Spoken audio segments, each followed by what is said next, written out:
Totally Useless Information with Nick and Roy is brought to you in part by Tom's Place. For the finest in men's fashion, Tom's Place will suit you. Located in Toronto at 190 Baldwin Street in the heart of Kensington Market. Or visit toms-place.com. This is Totally Useless Information with Nick and Roy. Listen, laugh, and learn. How many pounds of clothing does the average American throw away every year? Good old-fashioned glue, part of a complete breakfast.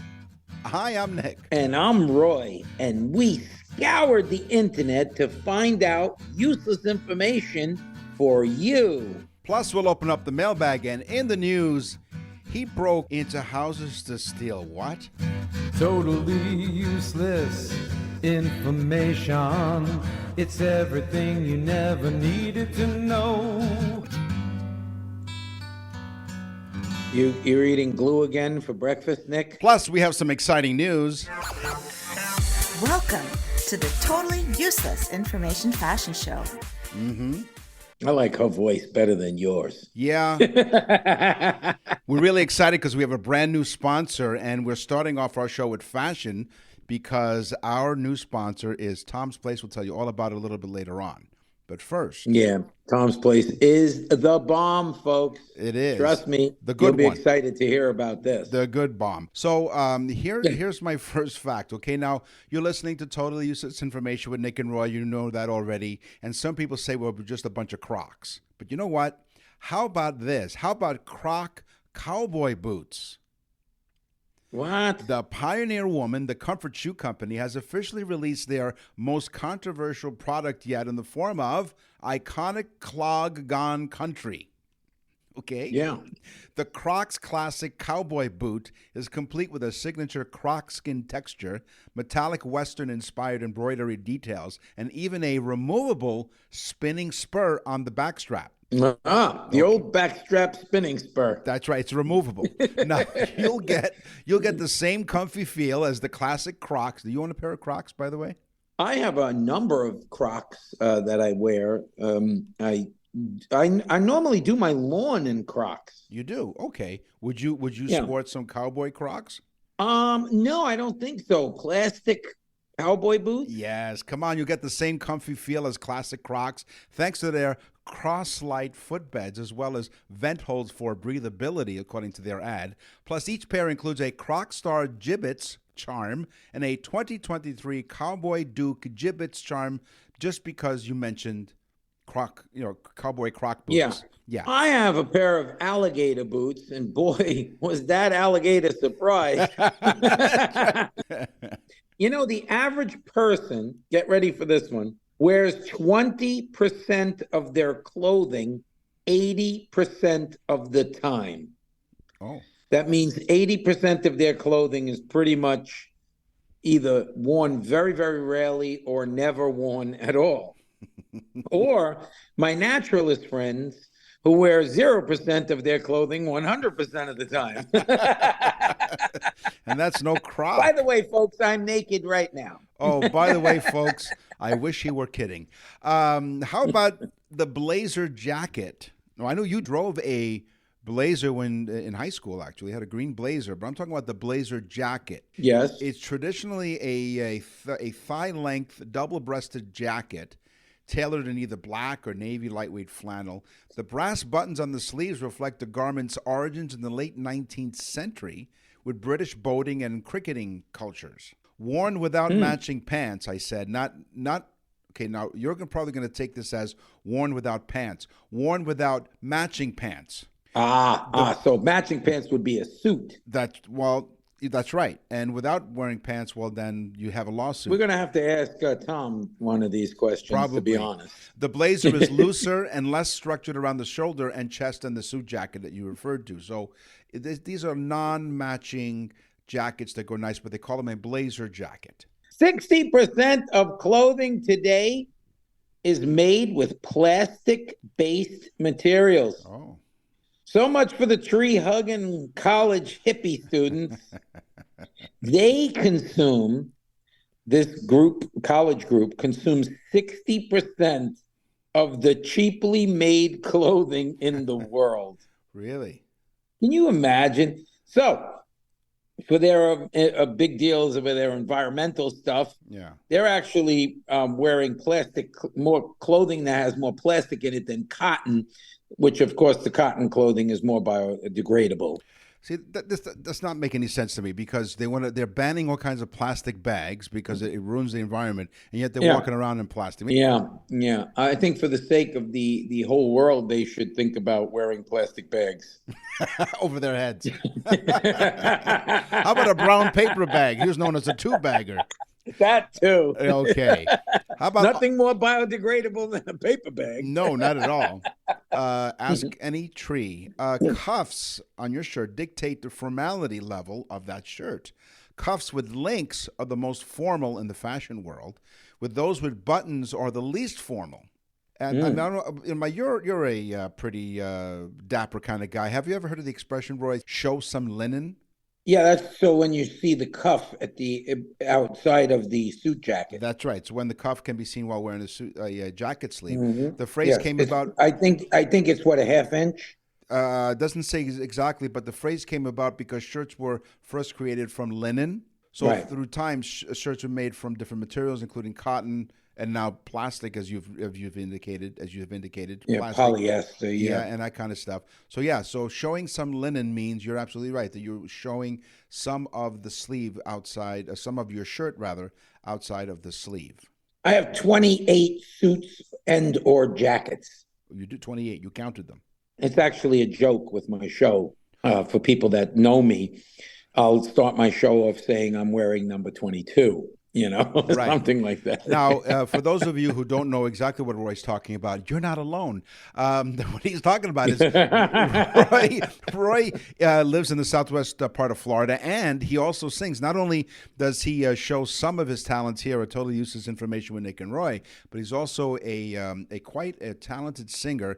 And if you want to find out where Roy is singing next, go to musicbyroy.com. Musicbyroy.com. See what I did there? I gave you a little plug. That's how I got into X-rated movies. I like to show off my talent. That's right.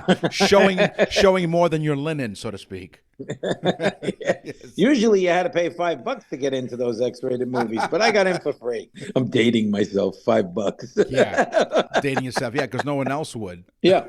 Here's my teaser. Yeah. The average American throws away 81 pounds of clothing every year. That was shocking to me because 81 pounds is a lot, but 81 pounds of used, outstyled, worn, or sometimes new clothing. That's really great, said the homeless man wearing a Coco Chanel designer sweater. Can you imagine? At 81 pounds per person, all these homeless people have to do is go to the garbage pail. They got to come out with something good, right? Yeah, exactly. Give me that stat again. How many pounds? 81 pounds of clothing each year. Each American? Each American throws away 81 pounds of clothing every year. Okay, times about 300 million people. You do the math. 362 million. Okay, Nick. Canadians just so you know, Canadians trash about 1 billion pounds of fashion and home items. They include home items in this stat here, made of fabric every year. How does that work out? Well, we're 40 million people, so you do the math because I'm not doing math. We're not doing math here. We're doing fashion on. So 80 billion? No, that's more than us, I think. That's like 200 pounds apiece. Yeah, well, we wear more layers of clothing because of how cold it is up here. Ah, that's true, too. You guys throw away one jacket. That's 20 pounds right there. That's right. Exactly.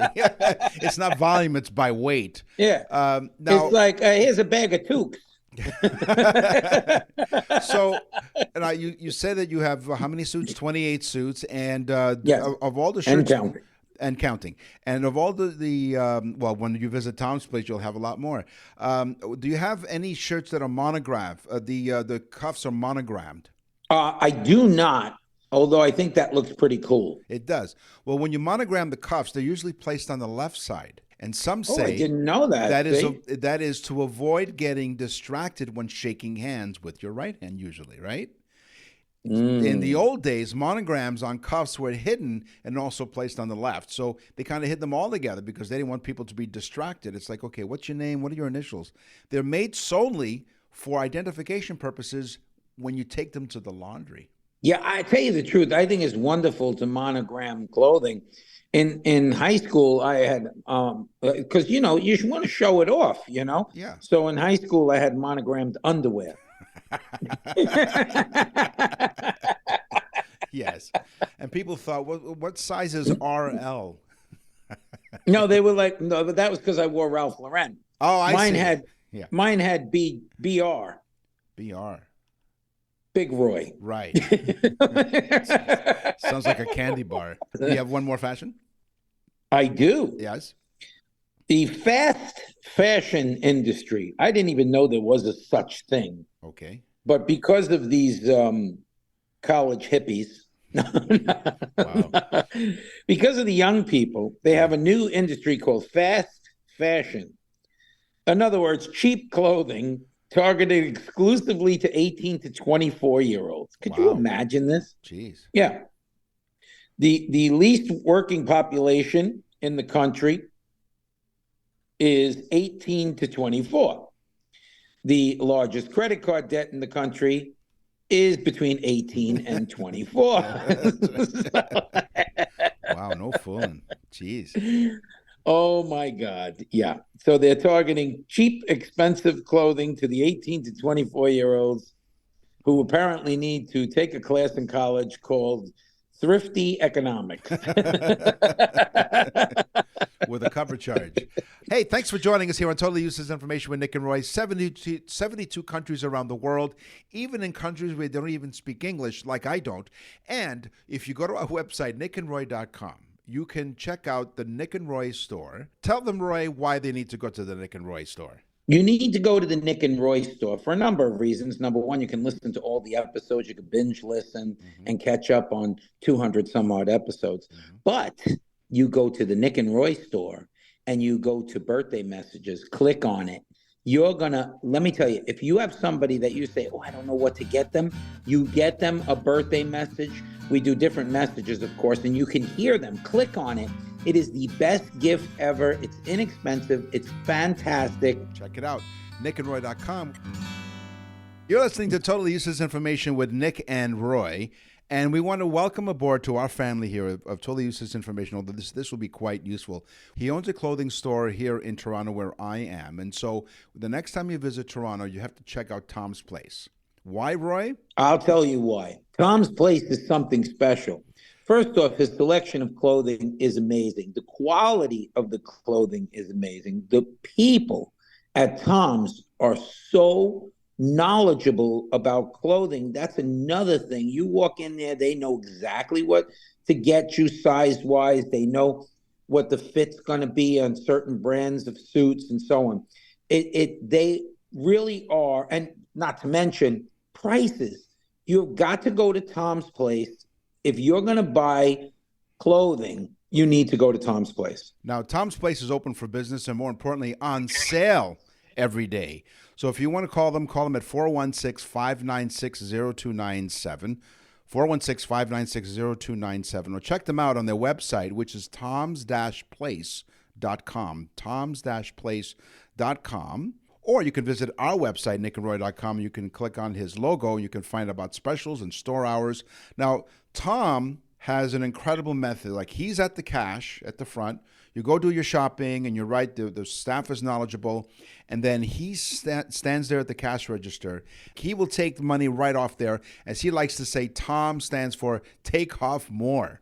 Okay, so he's got a huge amount of inventory that needs to be moved. The deals are simply amazing with lower prices than ever in the 65-year history of Tom's Place. You know, a good suit is expensive. You can go to a box store and buy cheap clothing. Go to Tom's. You want to see a real wool suit? You go to Tom's. And you're talking about, you can get like a wool suit at Tom's for $149. Wow. I'm talking about a suit. You walk in there, sport jackets, half off the price. Mm-hmm. I mean, wool coats, regularly like $900, $1,000 wool coat. You go into Tom's, $325. And you have to see these jackets and these suits because, again, I have 28 suits. I can tell you what a good suit is. Tom's Place, really great stuff. Shirts, sweaters, coats, sports jackets, and much, much more. Visit Tom at Tom's Place, 190 Baldwin Street in Kensington Market in Toronto. It's the Boxing Week sale right through the month of January. Tom's Place will suit you. You won't see the engineer that slams the Nissan Rogue's door 13,920 times. Or the corrosive chamber that simulates 15 years of life in 5 months. Or the Rogue heat-baked for over 300 combined hours. What you will see is a vehicle that can take punch after punch and keep rolling. Nissan, #1 in new vehicle quality among mainstream brands by J.D. Power. We put it through the worst, so you get its best. For J.D. Power 2025 U.S. Initial Quality Study Award information, visit jdpower.com/awards. Awards based on 2025 model year. Newer models may be shown. Totally Useless Information with Nick and Roy continues. Listen, laugh, and learn. Your weekly sweet and savory facts of totally useless information with Nick and Roy. Come and get it! So, Speaking of food, Nick, Yeah, if you're going to go to a fancy party or something, you're going to have to go to Tom's. Tom's Place for a fancy. If you get an invitation and that invitation says formal, don't even stop. Just go right down to Baldwin Street and go to Tom's Place. you got it. You've seen pictures of food and you go, wow, that looks absolutely delicious, doesn't it? I've seen some pictures of food that I actually ate. Well, believe it or not, in some of those pictures, okay, this is totally useless information with Nick and Roy, but I'm going to tell you right now, some of those pictures, some of the photography that's used, they use some tricks in order for them to do some really fancy food styling. For example, when you see a stack of pancakes, okay, homemade pancakes rarely look as good as the ones that, on the recipe books and in the boxes, right? It's because they're often stacked up with concealed cardboard circles between each pancake. That gives each pancake extra space to look light and fluffy instead of looking quite flat, which is what my pancakes look like when I make them. Yeah. Yeah, you know, most pancakes taste like cardboard anyway, so nobody would be shocked. When I make them, yes, absolutely. Yeah, there's a good pancake and then there's a bad pancake, you know? Uh-huh. Like, I go to a diner, I'm disappointed with pancakes. Some places, though, have fantastic fluffy pancakes with nice fresh blueberries in it. Sounds delicious. If you figure in the type of breads, meats, toppings, and combinations, it's estimated that there are 38 million different variations possible to make a Subway sandwich. 38 million? Yeah, because there's different meats, and there's tuna fish, and there's meatballs, and there's different cheeses, different breads, different toppings. And if you figure the variations, 38 million, they believe. So I talked about pancakes. So in order for you to enjoy some delicious pancakes, you need some syrup, right? Some nice pancake syrup. And to get the perfect pictures, I continue to reveal some food tricks used in food styling photography.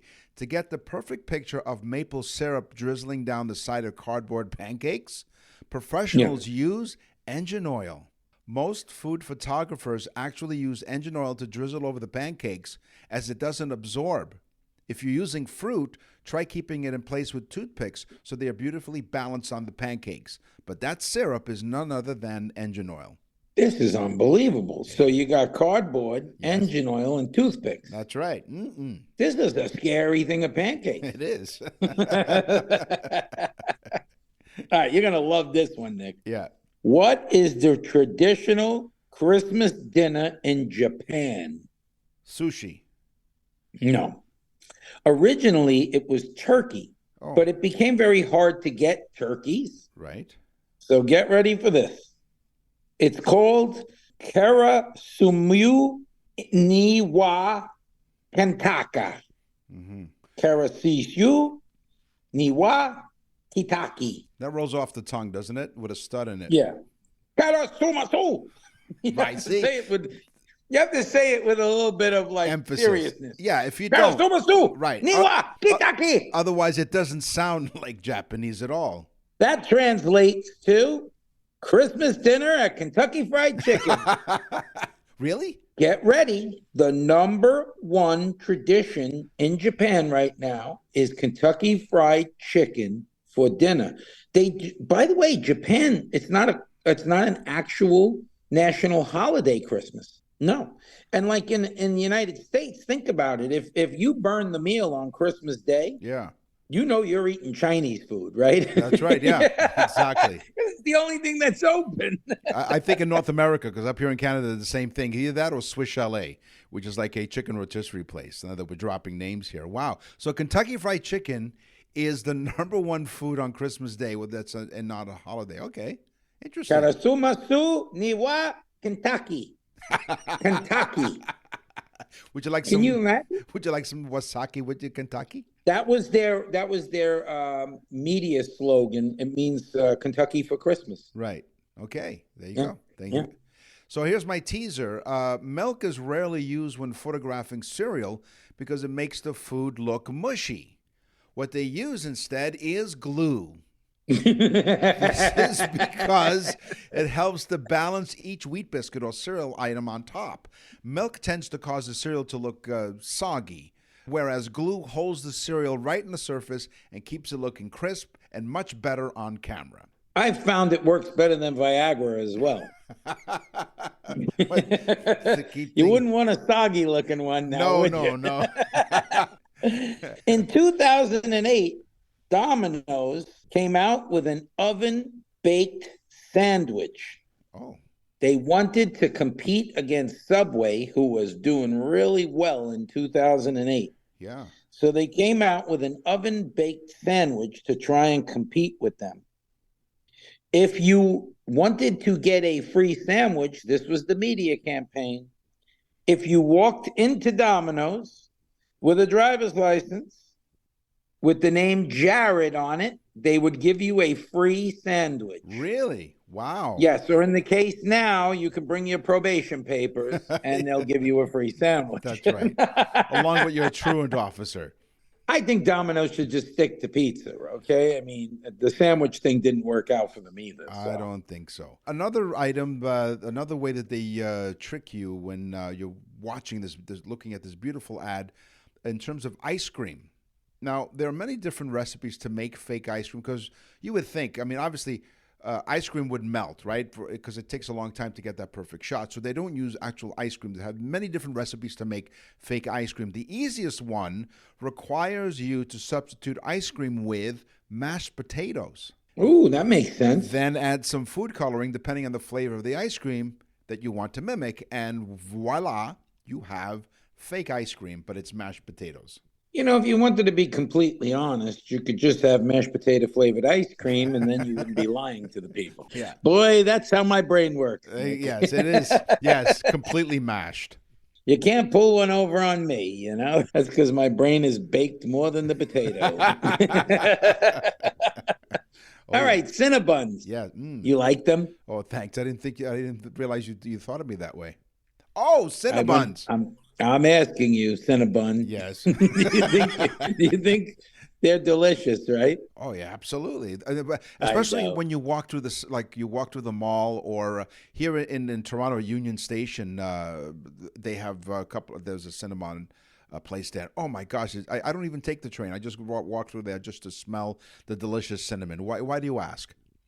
Well, ladies, get ready for this one. The average lady's caloric intake for the day is 1,780 calories, under 1,800. Okay.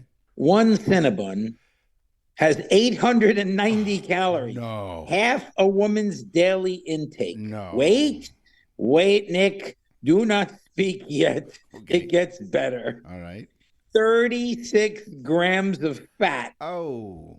In one Cinnabon. The best is yet to come. This one affects me. 59 grams of sugar. I think a Snickers bar has like 36 grams of sugar. That's crazy. Wow. You know who I want to bring on the show is a former colleague of mine who is now doing all kinds of fitness stuff.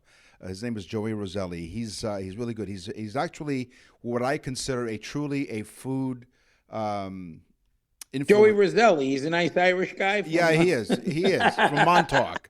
No, he's actually a truly honest to goodness food influencer. Not just an influencer because they just put influencer in front of their name. Like, he really knows his stuff. He'd be a great guest on. I'm gonna, as soon as we're done with the show today, I will talk to him and find out if he wants to come on our show, because I think he'll give a lot of useful information. Well, 59 grams of sugar, but 50 grams of sugar is approximately 12 teaspoons of sugar. That's insane. You know, I dated a girl named Death Buns in high school. Come on, she was a sweetheart. You're listening to anybody that listens to this show knows there must have been a lot going on in high school. I'll tell you. Yeah, and education had nothing to do with it. Nick and Roy will continue with totally useless information. We're back with totally useless information with Nick and Roy. Listen, laugh, and learn. From Beethoven to Bieber, rock and roll to rhythm and blues. This is totally useless music information with Nick and Roy. All right, Nick. Uh-huh. Get ready. Yeah. There's two of these I have. 100 million Facebook followers. That's a record. Shakira. No. You know, Shakira. Yeah, shake your hips, baby. Yeah. Oh, baby, when you dance like this. Right, yeah. Okay, her. She has 100 million Facebook followers. She beats out Katy Perry, but Katy Perry beats her out on Twitter. Wow. Get ready. She has 100 million Twitter followers. Ah.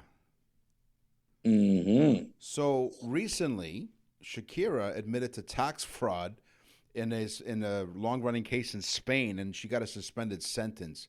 Oh, she's tax fraud in Spain? Yeah, after having maintained her innocence for nearly 5 years, she struck a last-minute deal to avoid the risk of going to prison on opening day for tax fraud in Barcelona sometime in late November. Yep. Wow. Exactly. Yeah, you know, when they don't pay their taxes and they run, they call that a Spanish fly. That's right. Now, the actor Ryan Gosling, who's in that absolutely adorable, wonderful movie, Barbie. Have you seen that yet? Have you seen Barbie? Nick, I'm not going to lie to you. Yes. Four times. I would not go to see Barbie. I'm sorry. You've always dreamed of having like a Barbie dream. But my wife did go with a girlfriend of hers. Okay. They went to see Barbie. Did they like it? And they did not really like it. No. Okay. Well, that's their problem. That's their prerogative. You know. Now, Ryan Gosling is in that movie. He played Ken. Now, he's very talented, of course, but he was almost in the Backstreet Boys. Oh, really? Now, Justin Timberlake, of course, went on to be successful after his stint with NSYNC. And by the way, Justin Timberlake was also a member of the Mickey Mouse Club. Ah. Well, so was Ryan Gosling. So Ryan Gosling was not only a Mouseketeer like Justin Timberlake, but he was offered a place as a member of the fellow boy band Backstreet Boys. But sadly, Gosling didn't want it that way and turned down the prestigious opportunity. Yeah. See what I did there? I want it that way. He didn't. You know, I got a lot of Japanese things today, and being that I spoke a little Japanese before. Just a little, yes. I do it to show people how well-rounded I am, and yeah, you are able to. Yes, you know why you're well-rounded, because of all the Cinnabons you ate. Exactly, yeah. And I speak a bunch of different languages. Most of them are English, and they just sound different when I drink. They're alcohol-induced languages. The shamisen. The what? You heard me. The shamisen. Okay, what is that? The shamisen it's a type of a cross between a guitar and a violin. Now, when I say this to you and the audience, they are going to understand exactly. Did you ever see a Japanese movie or see something filmed in Japan or actually go to a spa and you hear blang, bang, dang, dong, ding, dang, ding, dang, dong? Yeah. That's a shamisen. Oh. It's a toss between a violin and a guitar. It's played like a violin, but it's the size of a little smaller than a guitar, and it has a little different characteristics than a violin, more like a guitar. Right. It has that twangy sound. On October 23rd, 2016, 1,911. Why that number, I don't know. Okay. But they broke the Guinness World Book of Records on October 23rd. They played together for 6 minutes and 5 seconds. It was a 6-minute, 5-second song to break the world record of the most shamisen musicians playing together. 1,911 of them on October 23rd. Wow. Now, the person from the Guinness World Book of Records said, "Thank God it was only 6 minutes and 5 seconds." That's right. He would have set a new record of how long it took him for him to leave the room. Now, and then there was also a Guinness World Book of Records of the guy from the Guinness World Book of Records killing himself with a shimishan while eating sushi. So we've heard the Gregorian chants, that music, right? The very sort of solemn sounding. These are a bunch of like Gregorian monks who are chanting. Oh, yeah. And I think years ago, I think it was in the 90s, they actually came up with albums where people were actually into Gregorian chants. They became really popular. Now, there were 16 popes named Gregory. Because here's why I bring this up. So I'm thinking Gregorian chants. Who was Gregory? Because I need to know, right? Ooh. Why do they call it Gregorian? That's right. So on Totally Useless Information with Nick and Roy, thank you for joining us. There are 16 popes named Gregory. But the one who lent his name to the chants was Pope Gregory I, also known as Gregory the Great. That was his stage name. He was the father. Yeah, he really liked himself, this guy. He was the first, the greatest. Yeah, he was. Yeah, He's exactly. Like, I am the goat pope. The goat pope.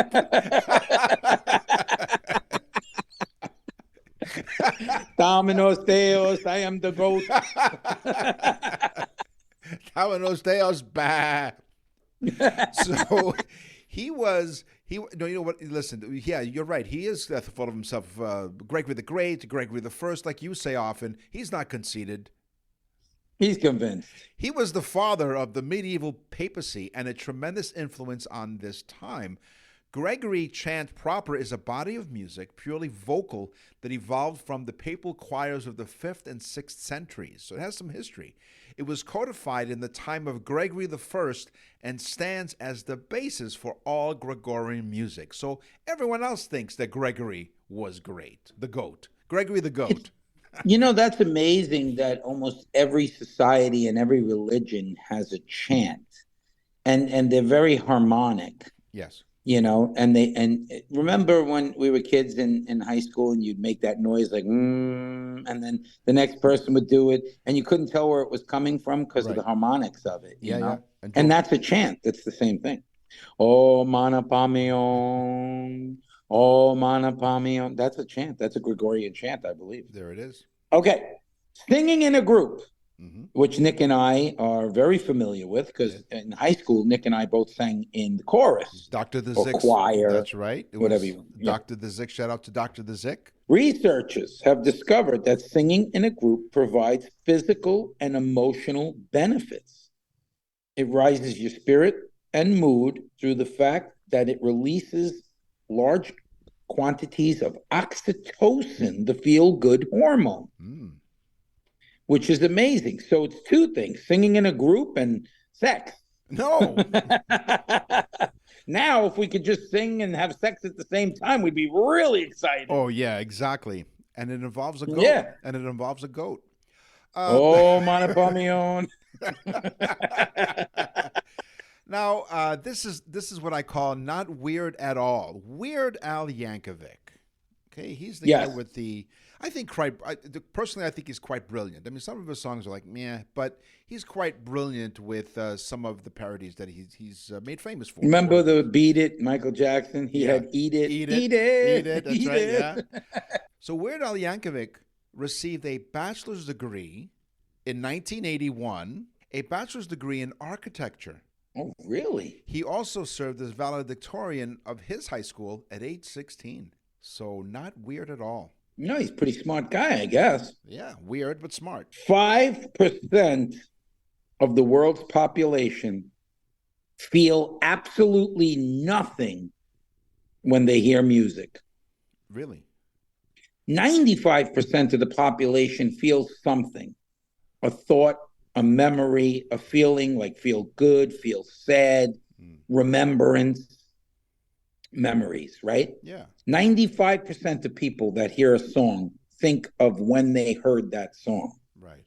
5% of the population think absolutely nothing when they hear a song, which means it just goes to my fact that we're going to hell in a handbasket. Now, I'm a witness to this, and 100% of the people who attend Roy's Music down in Southwest Florida pay attention to his music and enjoy 100% of the music. Nick and Roy will continue with totally useless information. You won't see the engineer that slams the Nissan Rogue's door 13,920 times, or the corrosive chamber that simulates 15 years of life in 5 months, or the Rogue heat-baked for over 300 combined hours. What you will see is a vehicle that can take punch after punch and keep rolling.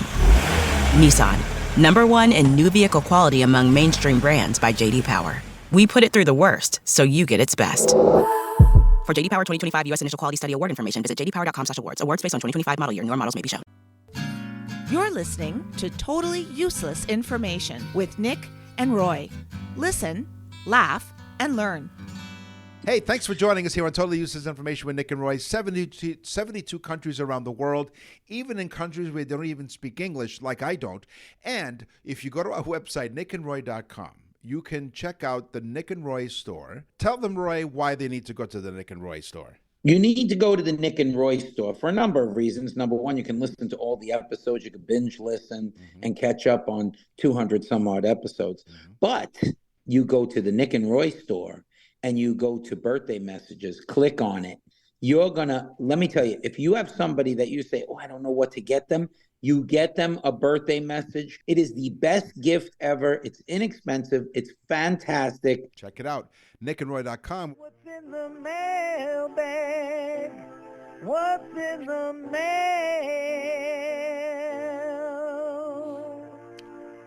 Jim Barracks from Staten Island, New York. Dear Nick and Roy, we love listening to your show every week. We know that you're on the radio in Canada. Will you be on the radio in the United States anytime soon? Okay, that's a good question. So if anybody's out there who knows anybody in the radio business in the United States of America. Well, we are working on it. Yes, we are working on actually a Florida and Ohio-based radio station that may be thinking about using our show. So, which is cool. Another add-on to the amazing growth of this show because of you folks that are listening. Exactly. And what was the guy's name? Jim Barracks. But here's his actual question, though. He has a question. I'm glad his family didn't name him his first name Army. Army Barracks. So here's my actual question. He says, I know you guys are best friends for many years. I have a high school buddy that I hang with, and we have great time. I understand that cows... Where's he going with this? I understand that cows make friends and stay with them for a long time. Is this true? Nick dated one in high school. How did that work out? Okay, so Jim, yes, we're trying to infiltrate the radio market in the United States, as Roy mentioned, so we're trying to do that. But if you and anyone out there has a radio contact, just send us an email at nickandroy.com. But Jim, yes, cows have besties. Research in the UK found that more than half of individual cows spend their time eating and relaxing alongside one specific cow, a best friend of sort. And I can say the same thing. Wow. Yeah. Could you imagine the cow's mother with the young cow coming home for dinner with his girl, and it's a goat? Let that one roll around your head for a while. And it was singing a Gregorian chant. That's right. You know, she said to her son, you bring this goat home? Are you crazy? And he said, nah. No. Don't you have other girls you can bring home? Oh my God. All Yes. right. Yes. Okay. Well, I got mine. What do you got? Caleb from South Georgia. Caleb didn't even pinpoint the town. Okay. He said Caleb. That's what got my attention. He Yeah. just used the entire southern part of the state. Caleb, he says, I was turned on to your show by my ex-girlfriend. He writes, by my ex-girlfriend. This, of course, really got my attention. Then he goes on to say, she's gone, but I still listen to your show. I love this guy. Yeah. Caleb, you're all right. Yeah. I'll tell you, there's plenty of other fish in the sea, That's but right. there's only one totally useless information show. That's right. Exactly. My gosh. Okay. So we talked about. So yeah. So if you want to send us an email. By the way, Caleb, your ex-girlfriend will be a guest on the show next. That's right. You won't see the engineer that slams the Nissan Rogue's door 13,920 times. Or the corrosive chamber that simulates 15 years of life in 5 months. Or the Rogue heat-baked for over 300 combined hours. What you will see is a vehicle that can take punch after punch and keep rolling. Nissan, #1 in new vehicle quality among mainstream brands by J.D. Power. We put it through the worst, so you get its best.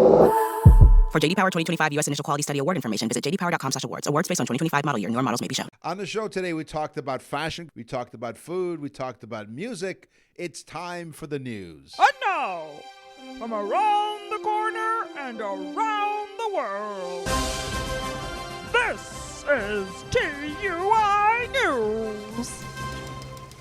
A man from Rhode Island faced 4 felony charges after police say he admitted into breaking into homes to steal sex toys Wait a minute. He broke into homes to steal sex toys. to give as a birthday gift. Benjamin Nadrowski, 32, was arraigned before a judge. How did he know they had sex toys in their house? Do you have sex toys in your house? He was arraigned before a judge in this. You noticed that long pause there, folks. Listen, no, I'm just trying As to. I'm speaking to Nick, behind him is a shelf with various sex toys. That's right. No, it's a massager. It's a muscle relaxer. He calls them his elf on a shelf. But I'm not going to tell you the name of the elf on that shelf. According to police, Richard. there you go. Oh, my God. There's a new marketing thing. Deck on a shelf. According to police, officers were dispatched around 10:45 in June at a home in Power Street for a report of a suspicious person. The dispatcher told police a person was trying to break through a window. We're not sure if it was a bathroom window. When police arrived, the resident of the home said that while he was getting ready for bed, he saw someone standing outside his window on top of a chair and tried to get in through his bathroom window. It was a bathroom window. Yeah. He came through the bathroom window. Yeah, he came in through the bathroom window. Detectives asked Nadrowski about 3 other breaking and entering incidents the previous week. According to the supplemental police narrative, I guess their report, he admitted entering a home on Armstrong Street and he stole a sex toy from a bedroom. He told police he didn't steal any items of value from residences, only women's sex toys. He said he intended... Wait a minute. I would ask those women first before he makes that decision of whether or not they were valuable to those women. Nadrowski told police he didn't steal any items of value, but only women's sex toys. Now, he wanted to give someone a birthday gift. Now, due to the felony charges, no plea was entered in court. Here's the thing, though. The judge did set bail at $2,500 with a surety for the breaking and entering charges and $5,000 personal recognizance for attempting the breaking and entering charges, with conditions that he not go back to the residences, you think, and they complete a mental health screening.